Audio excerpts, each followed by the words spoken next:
오늘 우리들에게 주시는 하나님의 말씀 시편 78편 52절 말씀 한 절밖에 되지 않죠. 우리 한 3번을 같이 한번 좀 연속으로 반복해서 좀 읽도록 하겠습니다. 다 같이 3번 반복해서 읽겠습니다. 시작.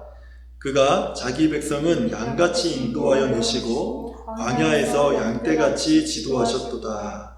그가 자기 백성은 양같이 인도하여 내시고 광야에서 양떼같이 지도하셨도다.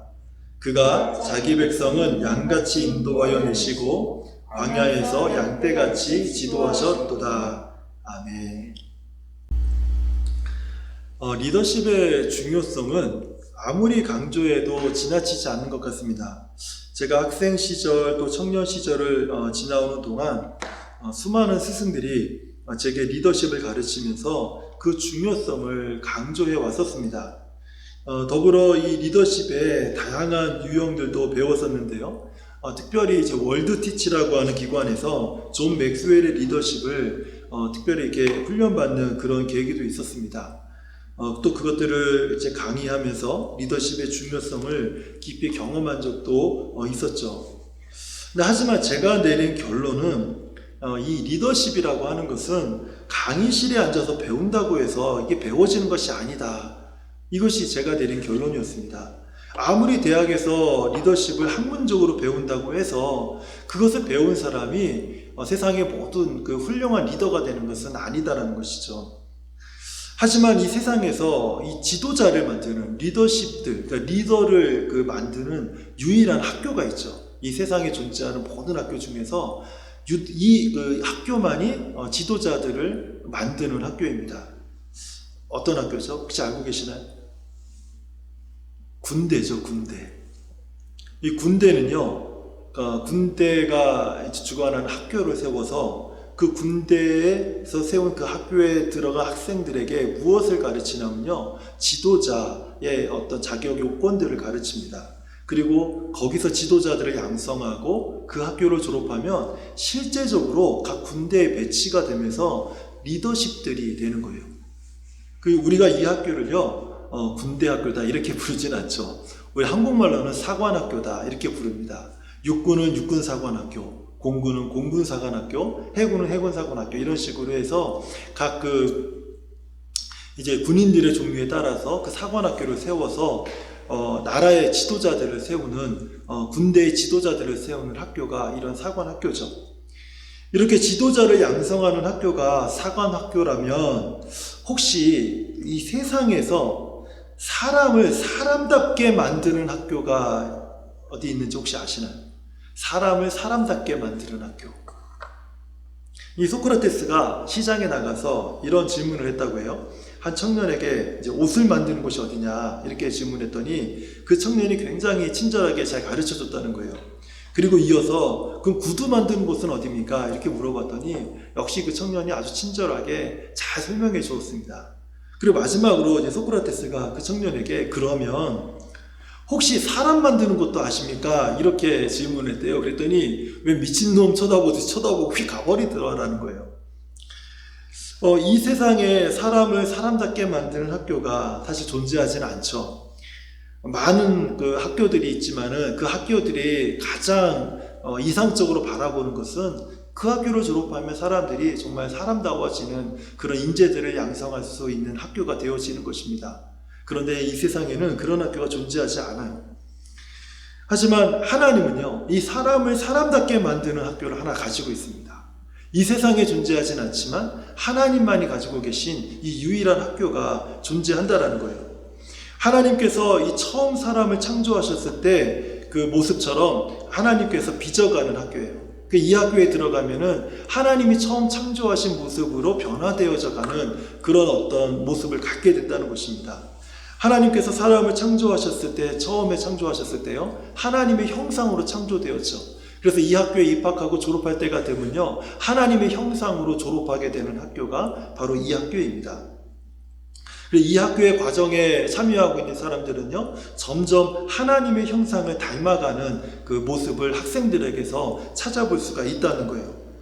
하나님께서 이 학교를 가지고 계신 이유가 무엇인가 하면 이제 구원받고 변화된 성도들이 도대체 나는 누구인가 이런 고민들을 하게 될 때가 있습니다.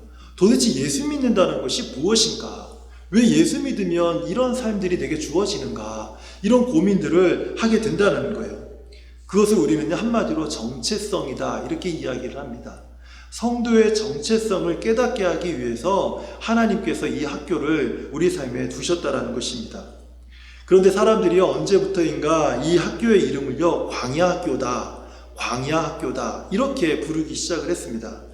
이 광야학교에 입학 조건이 있어요. 아무나 들어가는 것은 아닙니다. 이 학교의 입학 조건은요 변화입니다. 변화. 좀 그 성경적인 용어로 말을 한다면 거듭남입니다. 거듭남. 본 어게인 하지 않으면 이 학교에 들어갈 수 없습니다. 예수 믿고 거듭나는 사람들, 이 사람들만이 이 학교에 들어갈 수 있는 것이죠.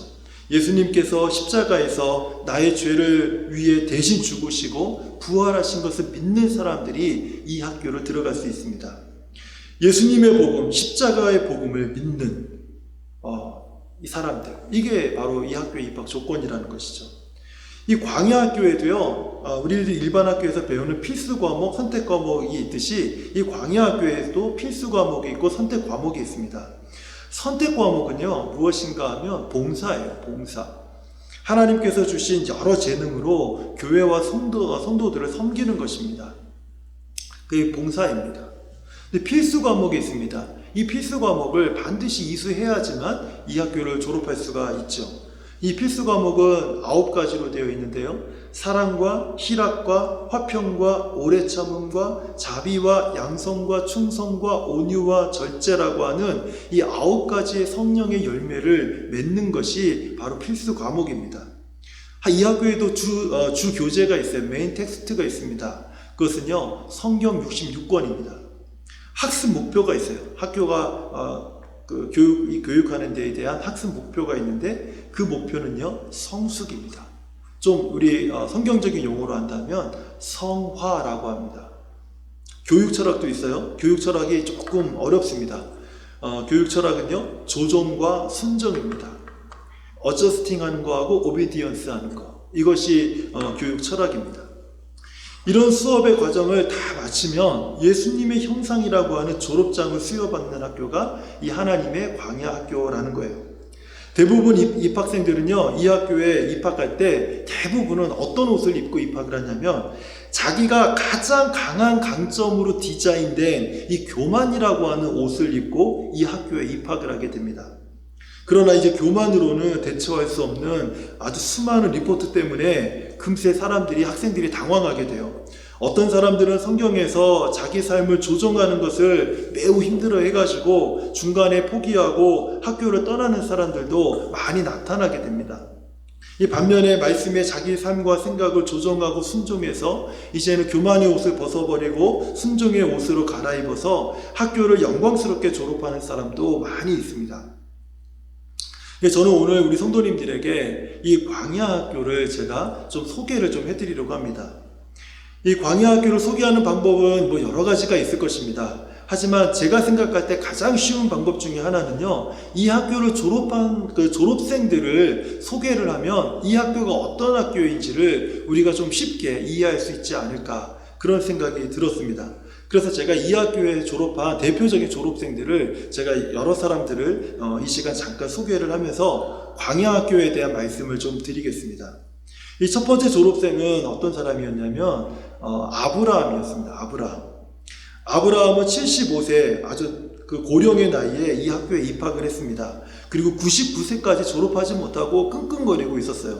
그러나 100세에 하나뿐인 아들 이삭을 믿음으로 바칠 때 하나님께서 이 아브라함의 믿음을 보시고 이제 비로소 여호와 이레라고 하는 이 졸업장을 이제 아브라함에게 주었던 것이죠. 그래서 아브라함은요 여호와 이레라고 하는 졸업장을 받고 학교를 졸업했습니다.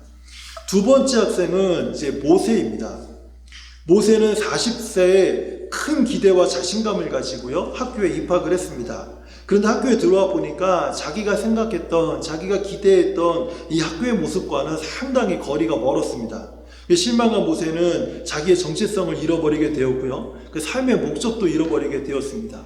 결국 모세는 그 이후 40년간을 미디안 광야라고 하는 그 광야에서 아주 회의적인 삶을 살게 됩니다. 모세는요, 다시 80세 나이에 이제 중간고사를 한번 보게 되는데, 모세는 가장 중요한 주관식 문제에 이렇게 썼습니다. 보낼 만한 자를 보내소서. 그러니까 이 학교는요, 다시 그 모세를요, 이 40년 동안 광야로 모세를 다시 보내버립니다. 거기서 새롭게 다시 훈련을 받게 돼요.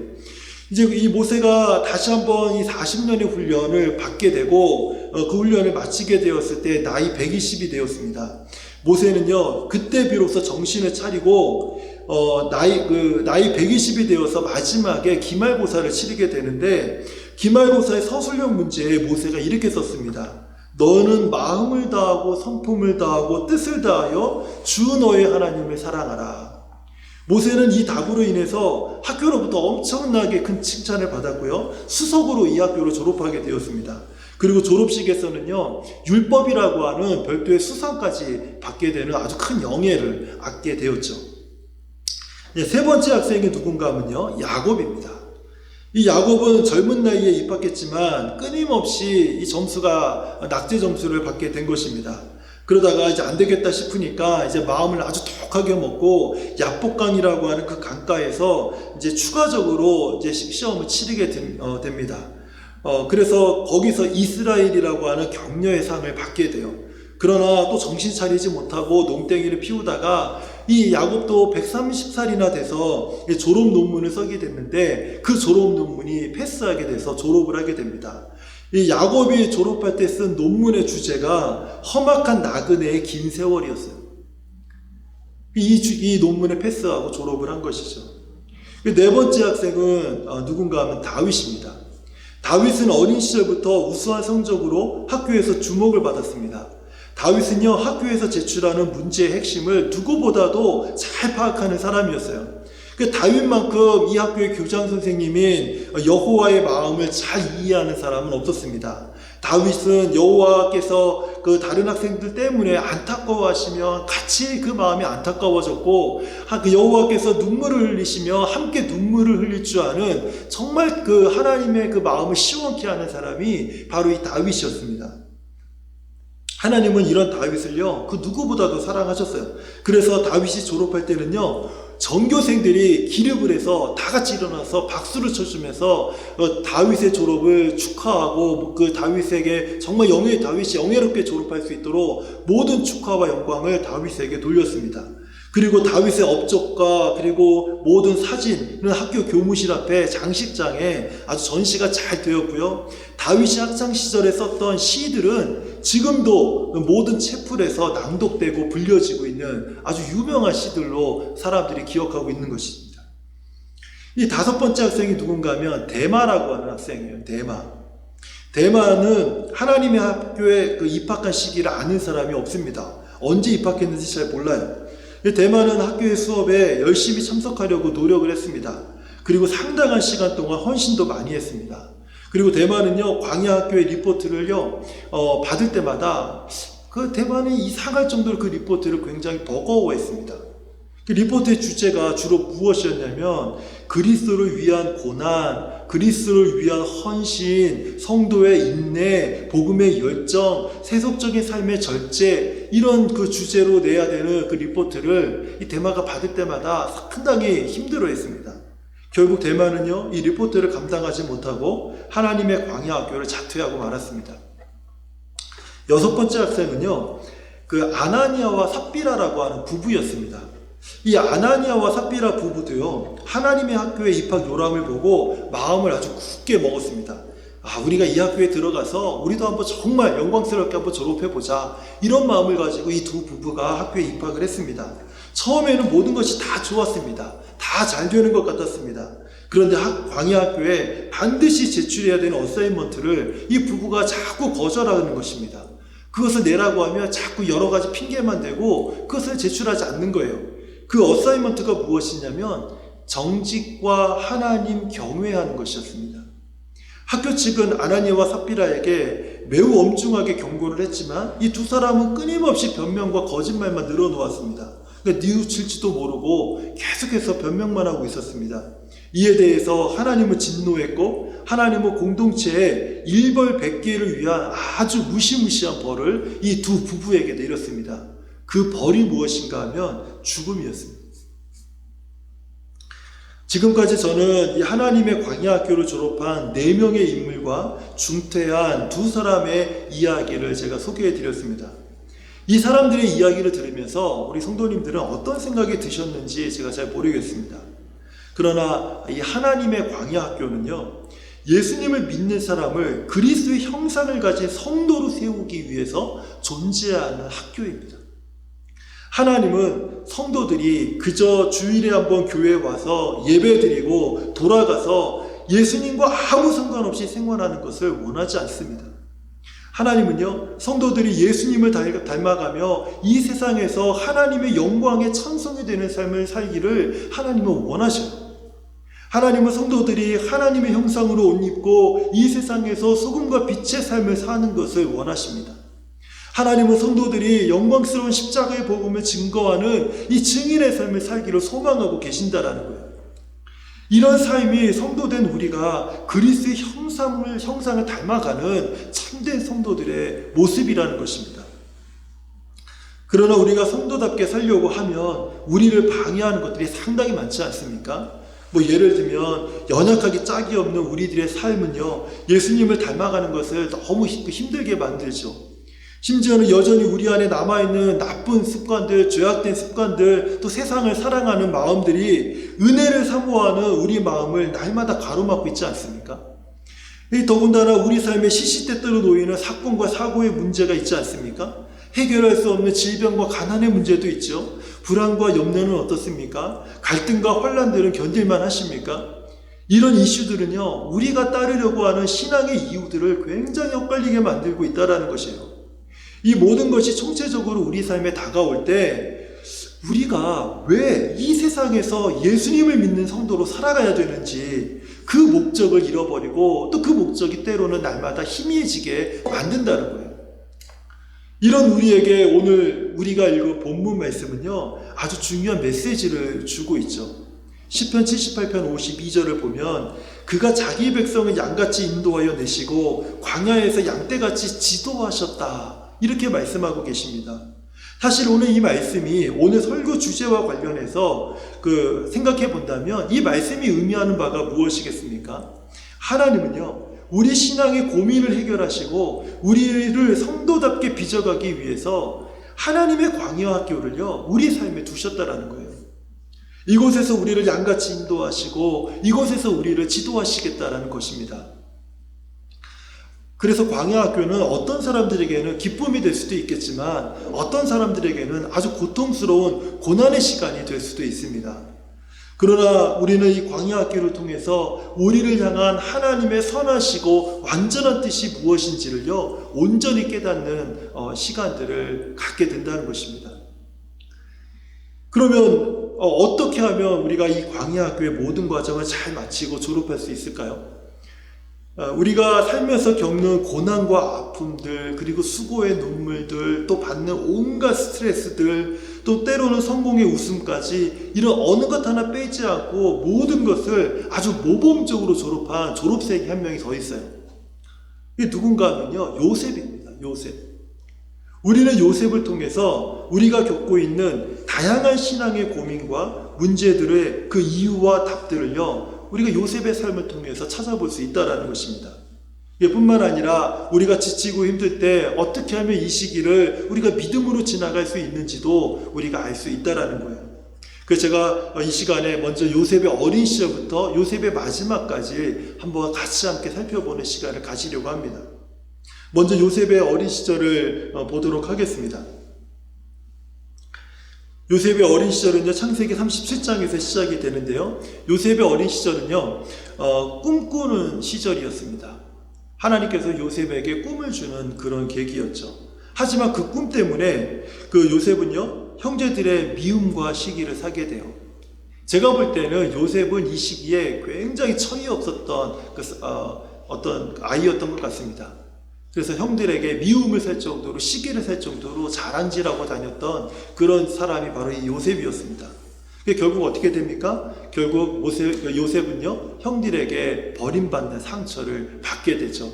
그래서 형들이, 자기의 친형들이 자기를 이집트의 노예로 팔아버리는 이런 정말 인생에서 겪지 말아야 될 아주 비참한 그런 경험을 어린 시절에 이 요셉이 하게 된다는 것입니다. 요셉이 어린 시절이 그랬다면 이제 요셉이 그 노예로 팔려가서 이제 노예로 지냈던 그 노예 시절이 있습니다. 노예로 보냈던 시절은요, 창세기 39장에서 이제 소개가 되고 있는데, 이 시기를 보면은 요셉이 인생에서 연단을 받는 시기라는 것을 우리가 알게 됩니다. 하나님께서 그 노예 시절로 있었던 요셉을 연단하시는데, 이때의 연단은요, 요셉은 그래도 감당할 만했습니다.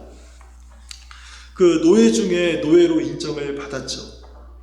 이것을 보면서 하나님께서 요셉을 향한 그 목적들을 이 연단을 통해서 하나님께서 요셉을 깨닫게 하시는 것들을 우리가 알 수가 있습니다. 보디발의 집에서 그 노예 중에 노예로 인정을 받아서 정말 모든 것들을 다 그 노예로서는 누릴 수 있는 최고의 것을 누리고 있었지만, 보디발의 아내가 이 요셉의 용모를 보고 유혹하지 않습니까? 그런데 하나님 앞에서 내가 어찌 범죄하리오 라고 하면서 요셉이 그 보디발 아내의 유혹을 뿌리치며 도망가잖아요. 그때 이제 그 보디발 아내에게 모함을 받아서 이제 어떻게 되냐면 요셉이 감옥에 갇히는 죄수가 됩니다. 그래서 노예 시절이 끝나고 창세기 39장에서 40장은요, 이제 요셉의 감옥 시절이 시작이 됩니다. 그러니까 죄수의 시절이 시작이 되는 거죠. 노예도 비참한데 이제 죄수로 전락을 해버리는 거예요. 하나님의 연단이 점점 강해지고 있는 것을 보게 됩니다. 이때 이 요셉은요, 이 하나님이 주시는 이 연단을 좀 감당할 수 없었던 것 같아요.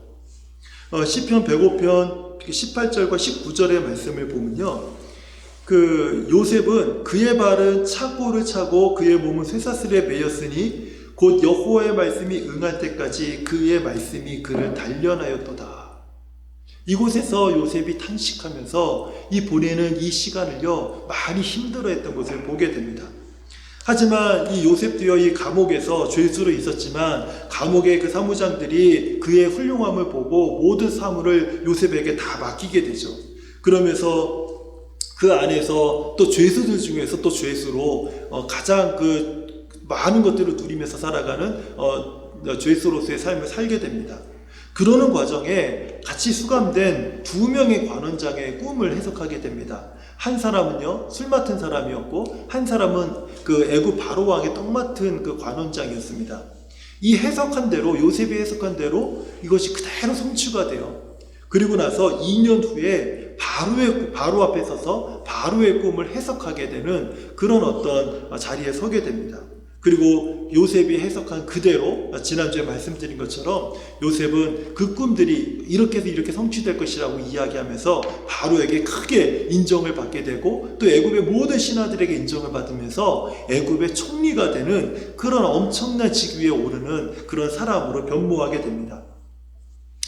그 사람들은요, 그 요셉이 총리가 된 것, 여기까지가 대부분이 그 우리를 향한 하나님의 인생의 목적이라고 생각할 때가 참 많아요. 그런데 그렇지 않습니다. 하나님의 관심은 요셉이 총리가 되는데 관심이 있지 않았습니다.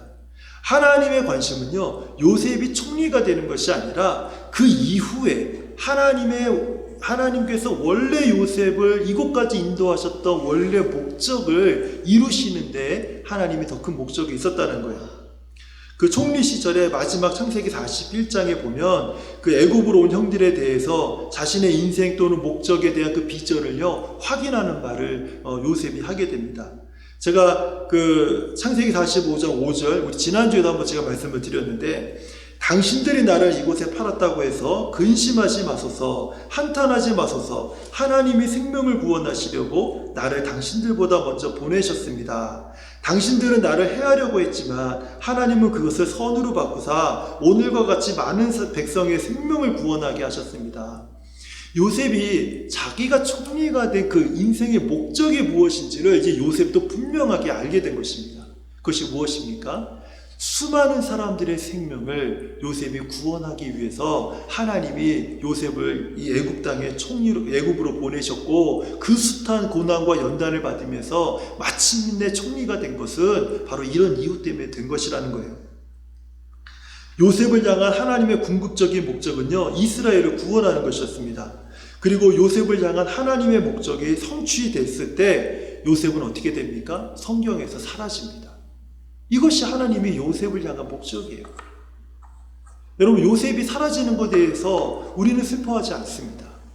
왜냐하면 요셉은요, 인생에서 하나님이 그 인생에 주신 목적을 완벽하게 이루고 꽃을 피우고 하나님의 품으로 돌아갔기 때문에 그렇습니다. 그 이후부터 성경은 요셉을 이야기하지 않습니다. 이런 요셉의 삶을 볼 때 요셉에게만 요셉을 향한 하나님의 목적이 있었다는 거 아니에요.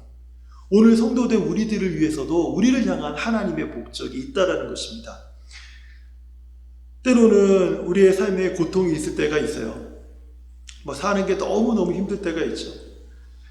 때로는 절망이 우리를 짓누를 때도 있습니다. 그래서 유독 그냥 나만 이렇게 힘들고 어려운 삶을 사는 것 같은 어떤 느낌, 패배감에 빠져서 살 때가 있다라는 거예요.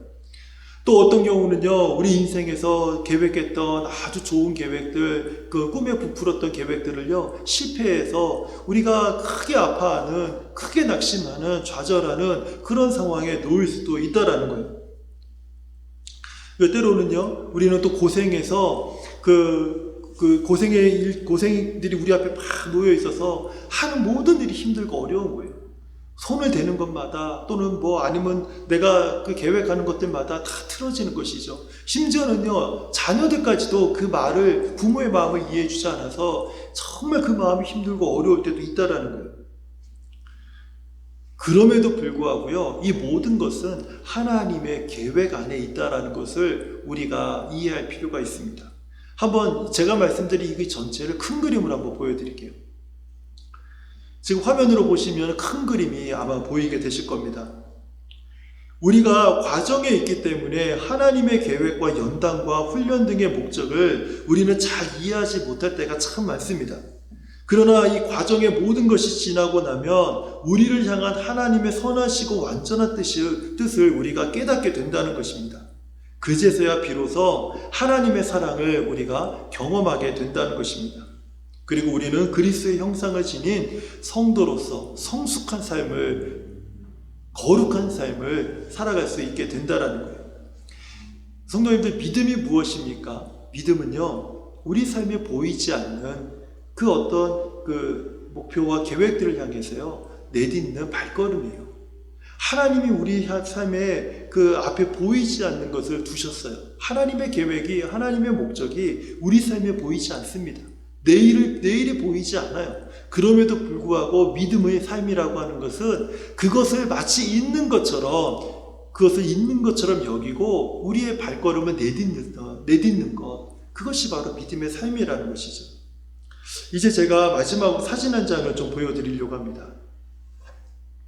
사진 한 장을 좀 보여드리려고 하는데요. 아기 그림이에요. 예, 보이시나요? 어떻게 예쁘죠? 안 예쁜가요? 한 번 더 눌러주세요. 여러분, 이 그림도 예쁘신가요?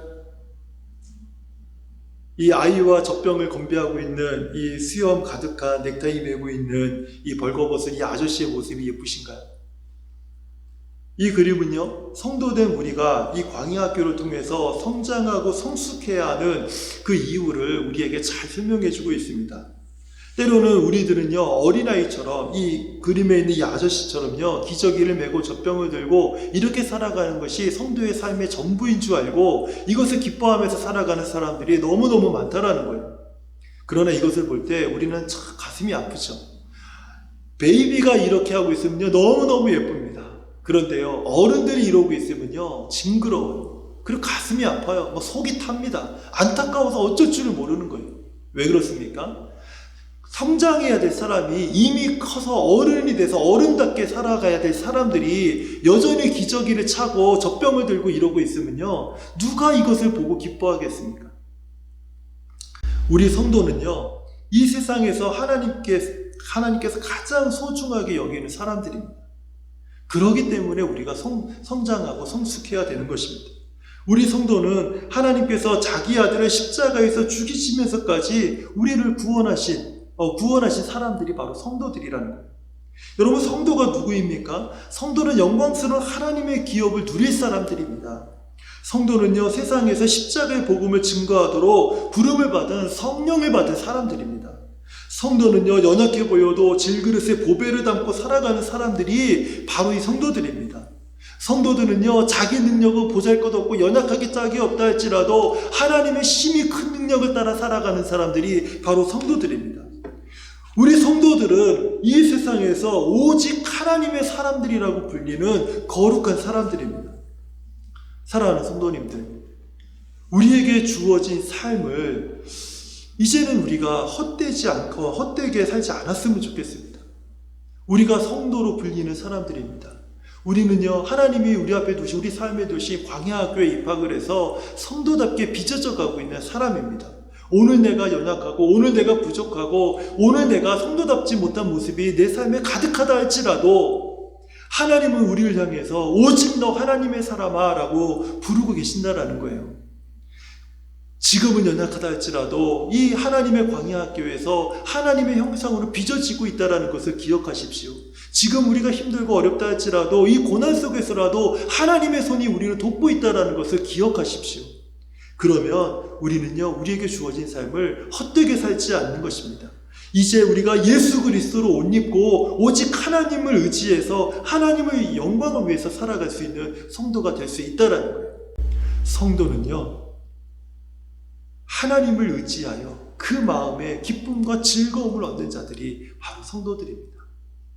이제 이 세상에 그렇도록 내가 사랑했던 세상의 옷들을 벗어버리고 이제 다시 우리 모두 그리스도로 옷 입고 하나님을 힘있게 의지하여서 하나님으로부터 그 기쁨과 즐거움을 누리는 복된 성도들이 되시기를 우리 주님의 이름으로 축원을 드립니다.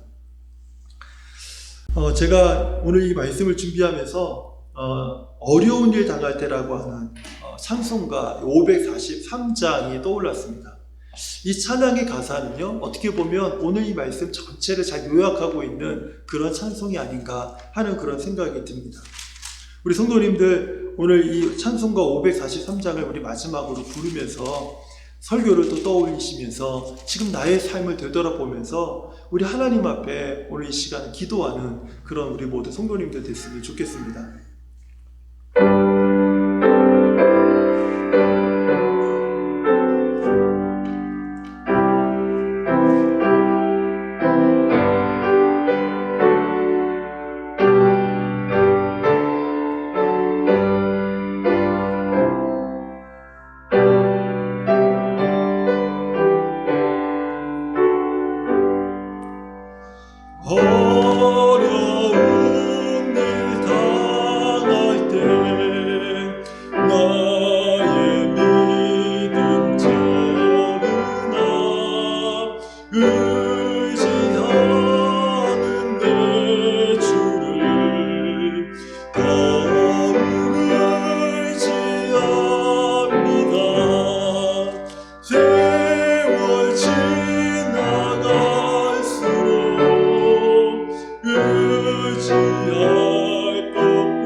이 시간 우리 함께 기도할 제목은요, 지금 우리 삶에 간절히 필요한 것들이 각자마다 또 가정마다 있지 않겠습니까? 우리 학생들은 학생들대로 필요한 것이 있겠죠.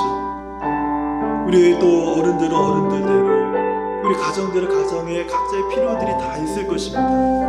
그런데 이 시간 우리 오늘 한 목소리로 기도하고 싶은 것은, 그런 상황에도 불구하고 우리가 필요한 것들이 정말 산같이 쌓여 있는 것처럼 정말 그것들이 우리를 때로는 누르고 힘들게 한다 할지라도, 주님, 내가 이 시간에 그 상황 앞에서 내가 의지할 것은 오직 예수님밖에 없습니다.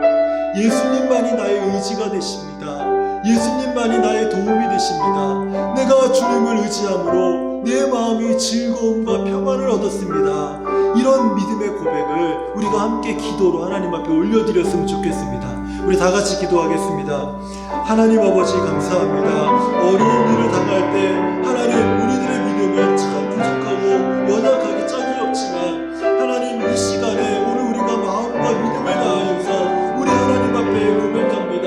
내가 의지할 분이 오직 주님밖에 없습니다.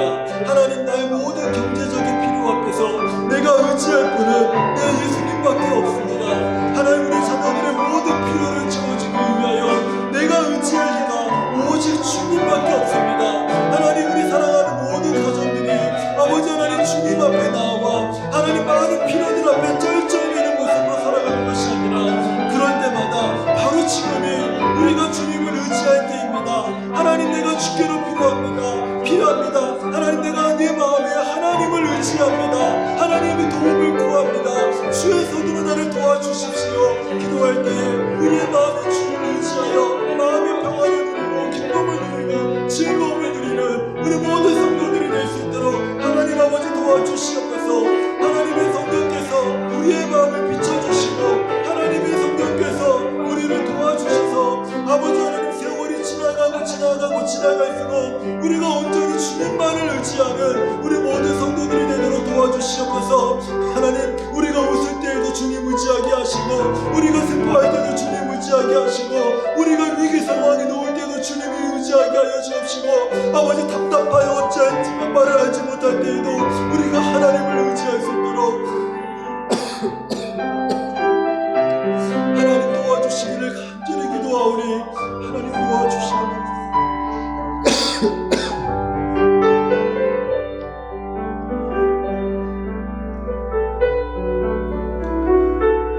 이 시간에 우리 4절 같이 찬양할 때, 우리의 생명에 닿을 때까지 하나님, 내가 주님을 의지합니다.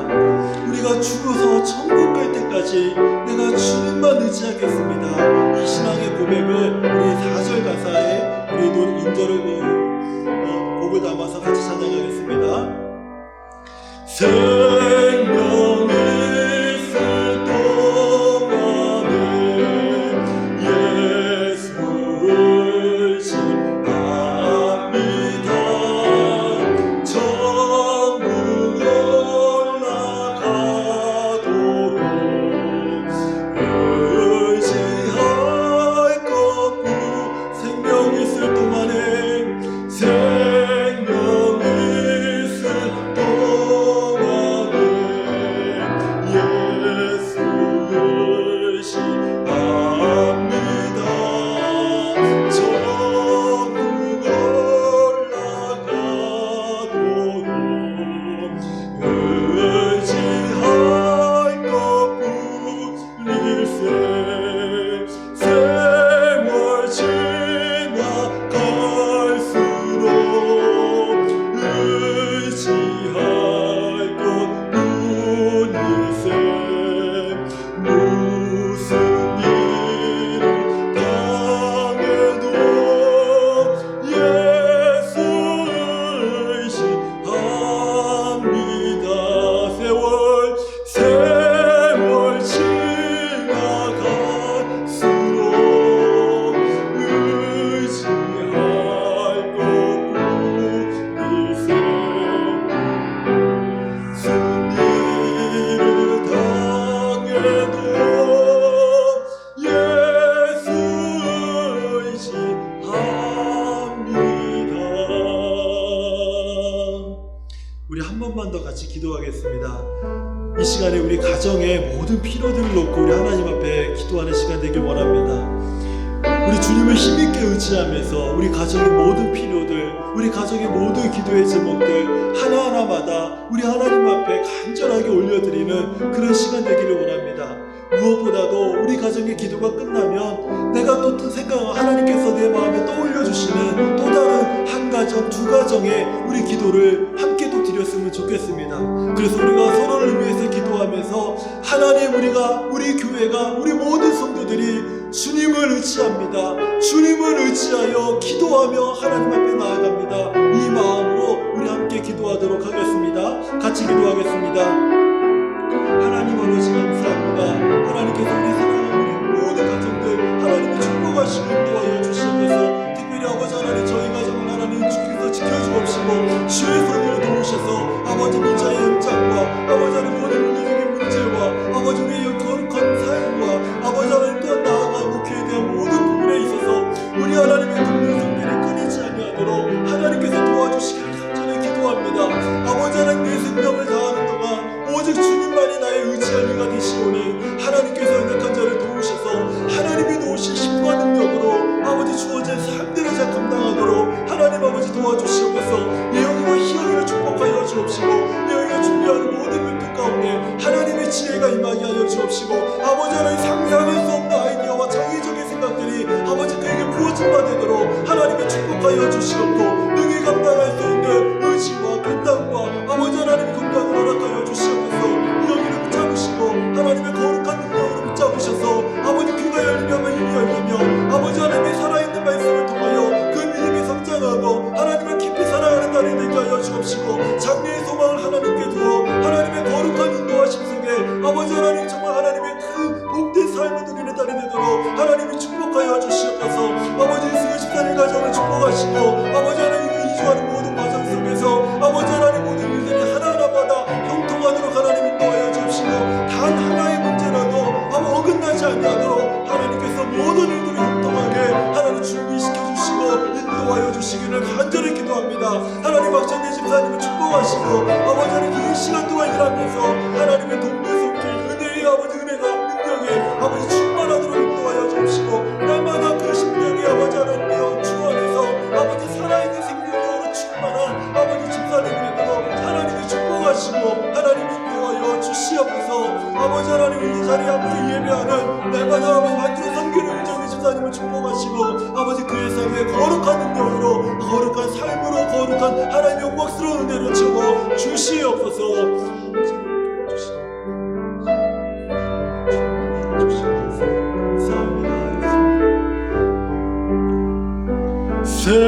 생명이 있을 동안에 예수 의식합니다. 천국 올라가도록 의지할 것뿐일세. 세월 지나갈수록 의지할 것뿐일세. 무슨 일을 당해도 예수 의지한 무슨 일을 당해도 무슨 일을 당해도 예수 의지합니다. 예수 의지함, 예수 의지합니다. 예수 의지함, 예수 사랑합니다. 예수 사랑합니다.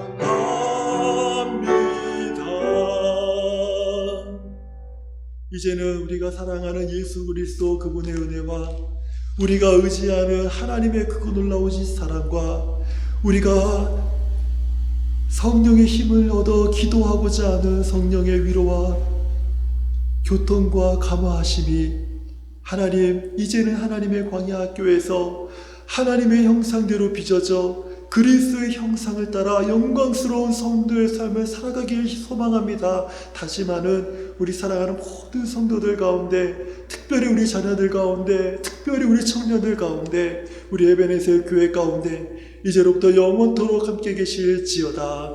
아멘.